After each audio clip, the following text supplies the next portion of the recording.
Hello, Confess TV family. Welcome back to another incredible story that will leave you absolutely speechless. If you're new here, make sure to hit that subscribe button. 3 years ago, my sister Lisa died in a car accident. I was there. I held her hand as she took her last breath.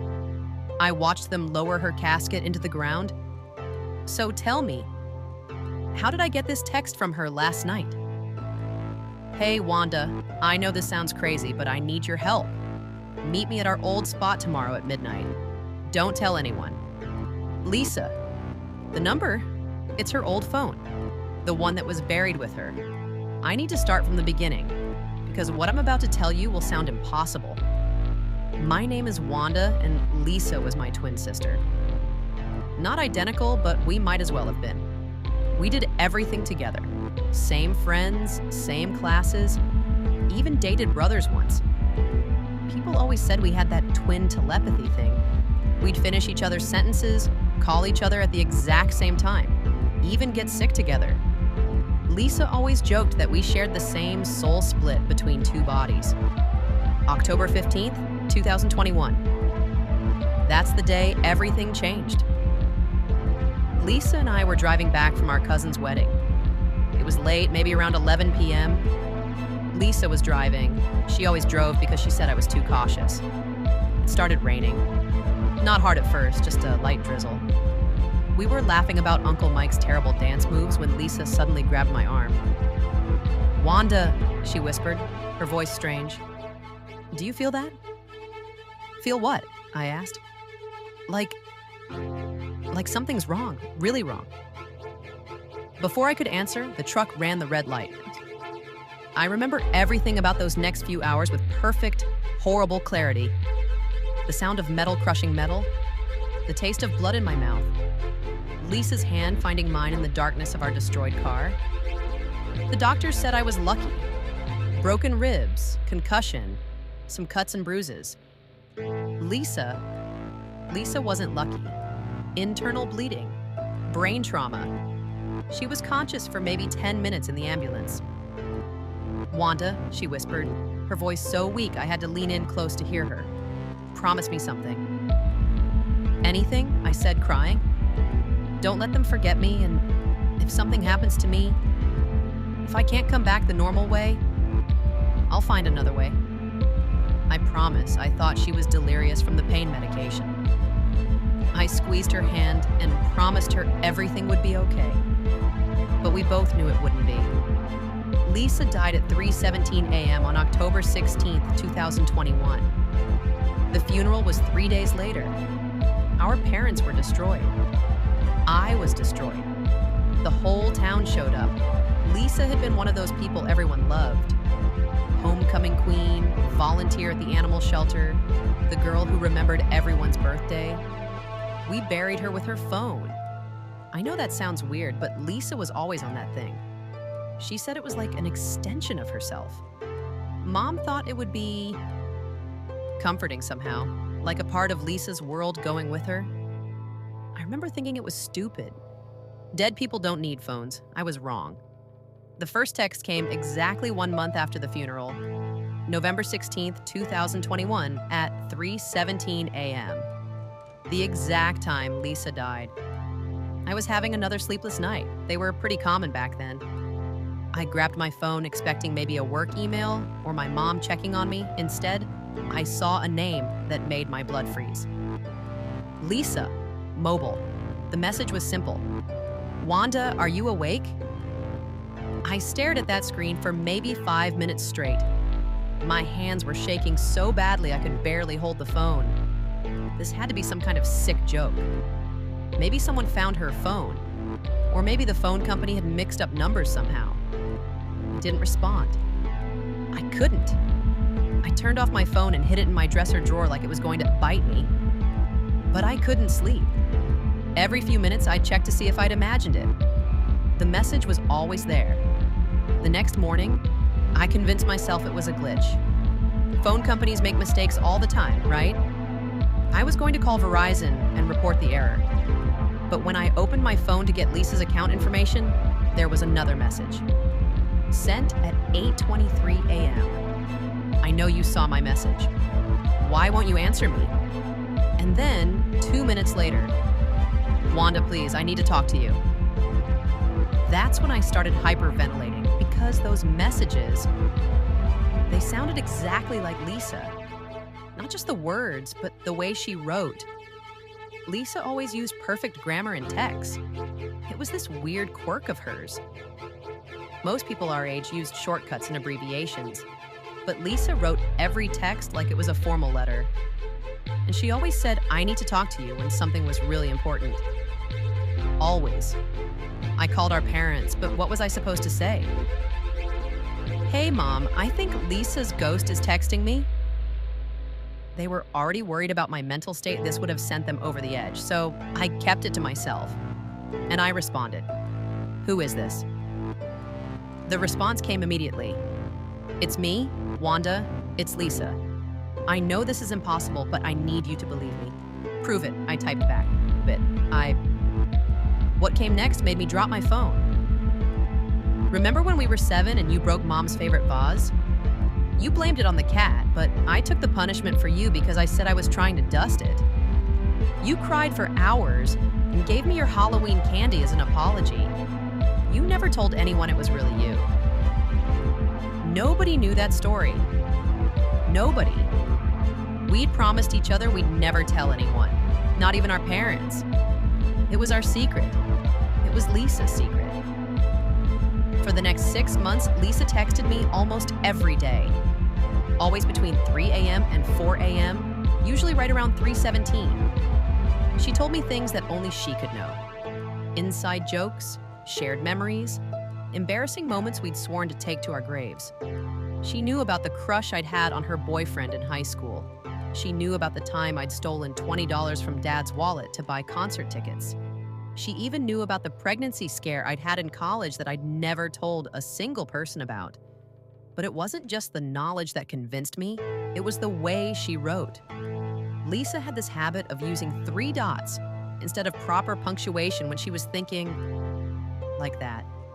She'd send song lyrics that reminded her of something, usually old country songs our grandma used to play. She'd complain about the same things she always complained about. Our mom's cooking, Dad's bad jokes, how our brother never called enough. For a while, it was almost normal. Like Lisa was just away at college or something, and we were keeping in touch through text. She'd ask about my day, give me advice about work problems, even remind me about family birthdays. But there were weird things too, scary things. She knew things she shouldn't know, current things. She knew when I got promoted at work before I told anyone. She knew when I started dating Gabriel. She even knew when I got food poisoning from that sketchy taco place downtown. And she warned me not to eat there again. How do you know all this? I asked her once. I'm watching over you, she replied. I can see you sometimes. Not clearly, but I'm here, Wanda. I'm still here. That should have been comforting. Instead, it terrified me. The idea that Lisa was somehow watching me, trapped between life and death, unable to move on, it kept me awake at night. And then there were the requests. I need you to go to my room, she texted one night. There's something hidden in my jewelry box. Top drawer under the velvet lining. Get it.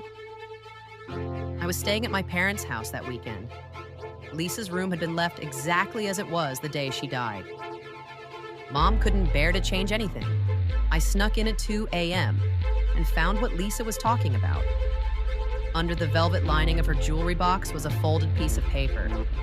On it was written an address and a name. Jane Morrison, 1247 Pine Street. Who is Jane Morrison? I texted. Someone I need you to find, Lisa replied. Someone who needs to know the truth about what happened to me. That was the first time Lisa had suggested her death wasn't just an accident. Jane Morrison lived in a rundown apartment complex on the other side of town. I found her 3 days later, a woman in her 40s with tired eyes and hands that shook when she lit her cigarettes. You're Lisa's sister, she said before I even introduced myself. You look just like her. Did you know my sister? I asked. Her face crumpled. She came to see me 2 weeks before she died. Said she'd been investigating something. Something about the trucking company my husband used to work for. Jane told me her husband had been a driver for Kellerman Freight for 15 years. Good record, no accidents, no violations. But 6 months before Lisa died, he'd been fired for safety violations. He insisted he never committed.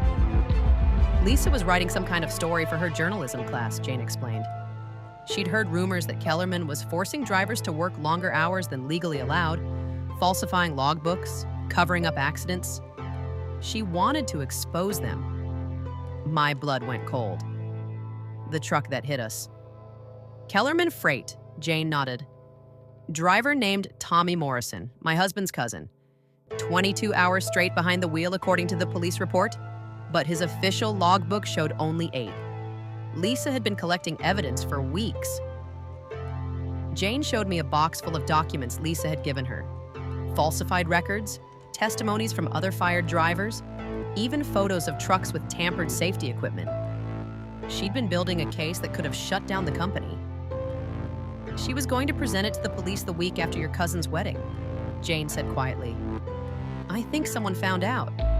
That night, Lisa's text came earlier than usual, 11:30 p.m. Did you find Jane?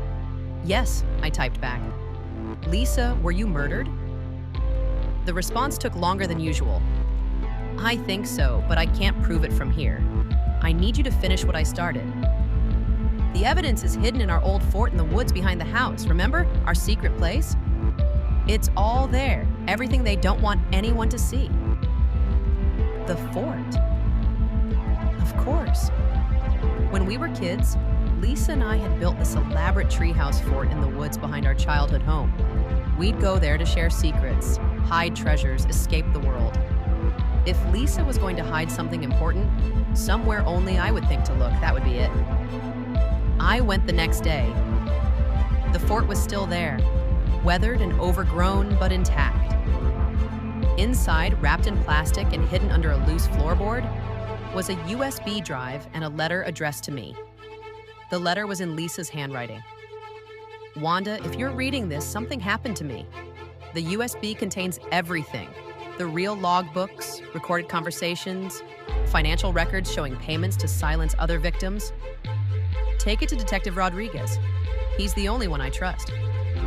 Don't trust anyone at Kellerman. Some of the police are on their payroll too. I love you, L. My hands were shaking as I read it. This letter, it was dated the day before Lisa died. She'd known. Somehow she'd known they were coming for her. Detective Rodriguez was a small, tired-looking man with kind eyes. When I showed him Lisa's evidence, his expression changed from polite interest to shock, to something that might have been fear. Where did you get this? He asked quietly. I told him about Lisa's investigation, about Jane Morrison, about the hidden evidence. I didn't mention the texts. I wasn't ready to explain that part yet. Rodriguez studied the documents for a long time. This is enough to bring down the entire company, maybe even some people in the department. He looked up at me. Your sister was a hell of an investigator, but this also explains why she's dead. So it wasn't an accident? The official report says the driver fell asleep at the wheel, but with this evidence, he tapped the USB drive. Tommy Morrison was being threatened. His family was being threatened. He was told to make it look like an accident or his wife and kids would be next. Morrison killed himself 3 days after the crash. Left a note saying he couldn't live with what he'd done. We thought it was just guilt over the accident. Now I think it was guilt over the murder. That night, I told Lisa everything. About finding the evidence, about Detective Rodriguez, about the investigation that was finally moving forward. Thank you, she texted back. I can finally rest now. What do you mean? I typed. I've been trapped here, Wanda. Trapped between worlds because I couldn't let go. I couldn't move on knowing my killers were free, but now justice can be served. Does this mean you're leaving? I asked. Yes, but not forever. I'll always be watching over you, just differently. And Wanda? Yeah? I'm sorry I couldn't tell you goodbye the first time. I'm sorry I had to leave you alone to finish this, but I'm so proud of you. You're the bravest person I know. I was crying as I typed my response. I love you, Lisa. I miss you so much. I love you too, and I'll see you again someday. But not for a very long time, okay? You have a whole life to live first. Live it for both of us. The last text came at exactly 3:17 a.m. Goodbye, Wanda. Take care of Mom and Dad, and remember, we shared the same soul. Part of me will always be with you. The investigation moved quickly after that. Kellerman Freight was shut down within 6 months. 12 company executives were indicted on charges ranging from fraud to conspiracy to commit murder. 3 police officers who'd been taking bribes were arrested. Lisa's story made national news. She was posthumously awarded the Golden Pen Award for investigative journalism. There's a scholarship in her name now at our old university. Jane Morrison got a substantial settlement from the wrongful death lawsuit. She sends me a Christmas card every year with a picture of her grandkids. Lisa's legacy, she always writes on the back. As for me, I've never received another text from Lisa. Her number was disconnected the day after her final message. The phone company said there was no record of any activity on that line for over 2 years. But sometimes I feel her. When I'm making a difficult decision, when I'm scared or lonely, when I need to be brave, I'll catch a scent of her perfume in an empty room, or hear her laugh in a crowded restaurant, or find a song she loved playing on the radio at just the right moment. I think Lisa was right. We did share the same soul, split between 2 bodies, and even though her body is gone, that soul connection, that's eternal. The dead don't usually text the living. But love finds a way. 3 years later, I still miss my sister every single day. But I'm not afraid anymore, because I know that somewhere, somehow, Lisa is at peace. She completed her mission. She got justice for herself and for all the other victims of Kellerman Freight. And me? I became an investigative journalist. I follow the stories nobody else wants to touch. I give voices to the voiceless, just like Lisa taught me. Some people say what happened to me was impossible. That grief can make you imagine things, that there's a logical explanation for everything. Maybe they're right. Maybe I'll never know for sure if those texts really came from Lisa, or if they were just my subconscious mind processing grief and guilt. But here's what I do know. Lisa's story needed to be told. Justice needed to be served. And somehow, some way, it happened. Whether you believe in ghosts or not, believe in this. Love doesn't die. Truth doesn't stay buried forever, and sometimes the people we lose find ways to guide us toward the light, even from the darkness. In memory of all the voices that refuse to be silenced,